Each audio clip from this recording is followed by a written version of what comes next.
Good day guys, nice to have you here. Today we will discuss a topic not usually talked about in Mobile Legends, and it's none other than the bruisers. This term originally came from League of Legends and is used by other people colloquially in other games as well, especially by those who has played multiple MOBA games such as myself. In most cases, this is what most people call balanced heroes. Perfectly balanced.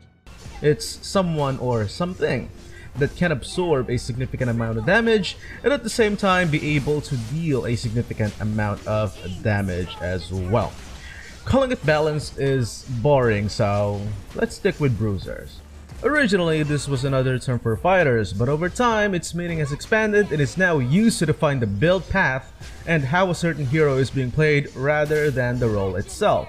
So yeah, it's not a hero archetype nor role, it's more of the items you will get the hero, and the strategies or logic behind such items or build path. Now that we know what defines a bruiser, we will discuss other important details in order for you to take advantage of its potential. We will also cover heroes that can be played as a bruiser, so make sure to stay tuned. Before we continue though, I want to give my shoutouts to John Hope and Puesto and Quarty Quart. Thank you so much for supporting the channel. You're both awesome.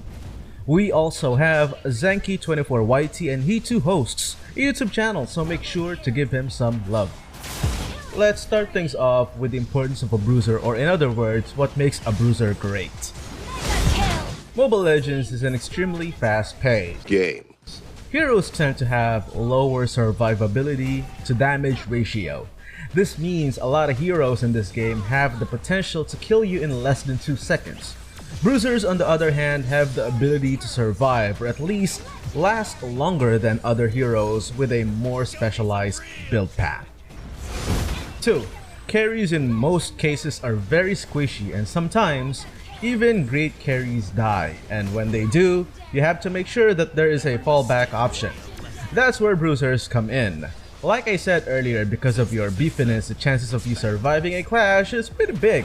And since a lot of heroes left on the field have low HP, the damage you will deal will be enough to take some of them down.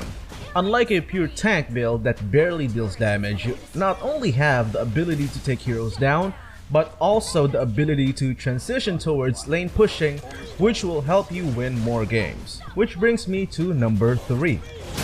In addition to becoming the fallback option for the carry role, you can also help the tank out in absorbing some damage. This makes the tank's job easier since he will be able to focus more on helping your carry dish out some kills instead of looking after the entire team. Bruisers are amazing defenders. Unlike your typical generic tank, bruisers can dish out damage in case an enemy hero wants to go up in personal and turret dives you. This makes a counterattack more successful compared to most true tanks. And unlike carries or core heroes, you have a greater chance of survival while holding the turret against multiple enemies. Number 5. Most heroes who follow the bruiser's path can play on any lane effectively. They can roam, defend the middle lane, the side lanes, and of course, roam through the jungle. And like I said, this is for most heroes. After all, their innate kit or skill set will also dictate how effective or ineffective they are on each lane. We will later on cover some heroes who can be effective bruisers together with their recommended zones or lanes on the map. Now that we're done discussing the importance or the advantage of bruisers, let's cover the builds. There aren't a one-size-fits-all way of following the bruiser's path. In most cases though, in order to become effective, it's ideal for a hero to have 3 to 4 defensive items. This of course depends heavily on the hero's skill set. For example, a hero like Pakiro has tremendous damage and still has high kill potential even with only 1 damage item, while a hero like Sun would need at least 2 damage items in order to become effective. Most, if not all, bruisers are best played with low cooldown in order to maximize their true potential. So if possible, try to reach maximum cooldown reduction. Before we end the video, as promised, here are heroes who can be played as a bruiser together with their key items and respective zones.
That concludes our game guide for today. Did I miss out on any detail regarding the Bruiser build path?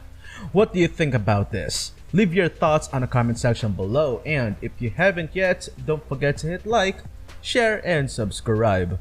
Stay safe, everyone. Peace.